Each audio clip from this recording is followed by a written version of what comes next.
The next job we're going to show you is how to replace a motor on the Golf Skate Caddy. There are two motors, one on the front and one on the rear. The front motor contains a short cable. The rear motor contains a longer cable. It's a very easy changeover process and requires the removal of 3 bolts and simply just plug in and play and off we go. So let's have a look. We simply remove the 3 Allen keys using a 5mm Allen key wrench.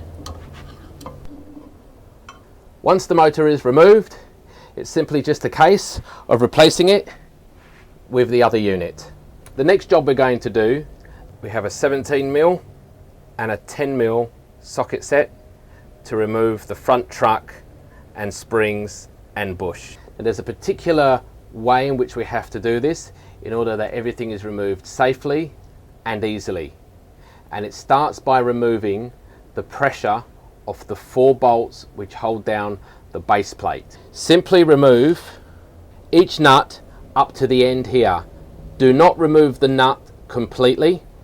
As you remove the nut, the springs are pushing the base plate up here. The next job is to remove the nuts holding the kingpin down. As we remove the nuts, you will see the pressure start to lift up from the springs. It may require a slight tap just to release the pressure. As you remove the nut, you will feel the springs pushing up, and it's simply a matter of releasing the axle. The springs can be inspected and replaced if necessary. Should any damage have been done to the base plate, at this point it's simply a matter of removing all the bolts and removing the base plate. Should we now wish to change the bush, again a very simple procedure, just a matter of removing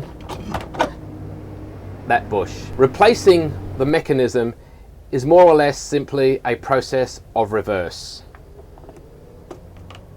Make sure everything's fitted correctly. Replacing the axle is just a matter of placing the hole here over the kingpin here. Get your washer, place that over the kingpin and your first nut, and just quarter of a turn. We do not want to tighten that nut up. We want everything very, very loose. Then get your first spring and place in the seat as such. Then get your other spring, place in the other seat, and now we have everything lined up. That is the correct procedure for replacing the axle and the springs on the front of the Golf Skate Caddy. The next thing is we simply tighten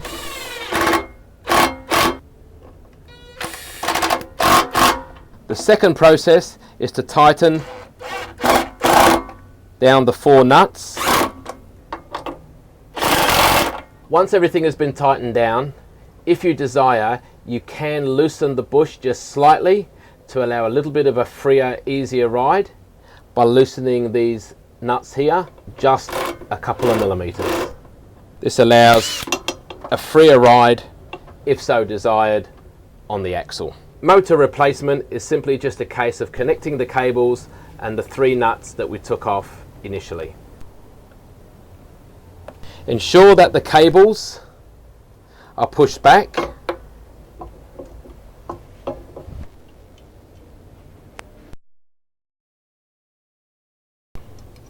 Tighten up each Allen key loosely but individually. Do not over tighten any Allen keys until all bolts are securely locked in place. Do not over tighten any of the bolts. A firm, confident, tight fit is all that is needed. Do not use electric power tools for tightening up these Allen keys. Should it be required that you need to replace or remove the rear motor, please refer to the episodes where we have removed the computers and also the episode where we have removed the truck and the axle for the front Golf Skate Caddy motor. It is a fairly simple procedure. It is virtually identical to removing the front trunk, with the exception of we have to remove the computers as well. So if there is an opportunity to remove the rear motors, simply refer to the episodes where we remove the front truck and assembly and also the computer assembly, and that will give you clear guidance.